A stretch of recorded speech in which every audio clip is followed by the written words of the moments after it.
உருளைக்கிழங்கு கத்தரிக்காய் பொரியல் எப்படி பண்ணலாம் அப்படிங்கிறத இன்றைக்கி பார்க்கலாம். இது அரிசி பருப்பு சாதம் கூட தான் நான் சைட் டிஷ்ஷாக பண்ணியிருந்தேன்.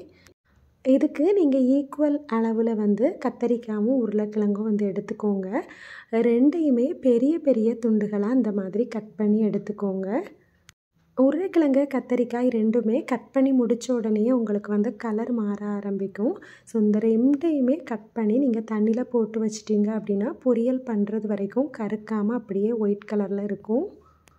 கத்தரிக்காயும் உருளைக்கிழங்கும் கட் பண்ணி எடுக்கிற வேலையை முடிச்சிட்டிங்க அப்படின்னா கேஸ் ஆன் பண்ணி நீங்கள் தவாவை வச்சுக்கலாம்.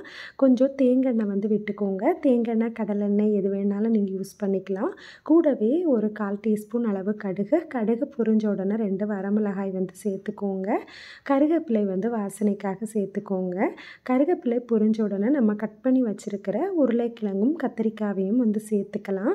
கொஞ்சம் எண்ணெயில் இது வதங்க ஆரம்பிக்கும் போதே மசாலா பொருட்கள் இது கூட சேர்த்துக்கோங்க.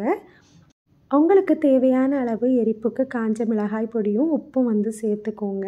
உங்கள்கிட்ட குழம்பு மிளகாய் தூள் இருக்கும் அப்படின்னா நீங்கள் அதை சேர்த்துக்கிட்டீங்க அப்படின்னா போதும். இன்றைக்கி நம்ம தனித்தனியாக மசாலாவை சேர்த்துக்கலாம். 1/4 டீஸ்பூன் அளவு மஞ்சள் பொடி, 1 ஸ்பூன் அளவு கோரியாண்டர் பவுடர் சேர்த்துருக்குறோம். மொத்தமே இவ்வளவு தான் மசாலா. காய் வதங்கும் போதே நீங்கள் இதை சேர்த்துட்டீங்க அப்படின்னா இந்த மசாலா காயில் நல்லா பிடிச்சி வேகும்.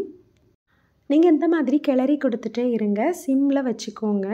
ஒரு 15 நிமிஷத்துக்குள்ளாவே சூப்பராக உங்கள் காய் ரெடி ஆகிரும். ஸோ கண்டிப்பாக இதை ட்ரை பண்ணி பாருங்கள். ரசம் சாதம், தயிர் சாதம் எல்லாத்துக்கூடையுமே இது நல்ல காம்பினேஷனாக இருக்கும். இந்த வீடியோ பிடிச்சிருந்தால் லைக் பண்ணிக்கோங்க, சப்ஸ்கிரைப் பண்ணிக்கோங்க.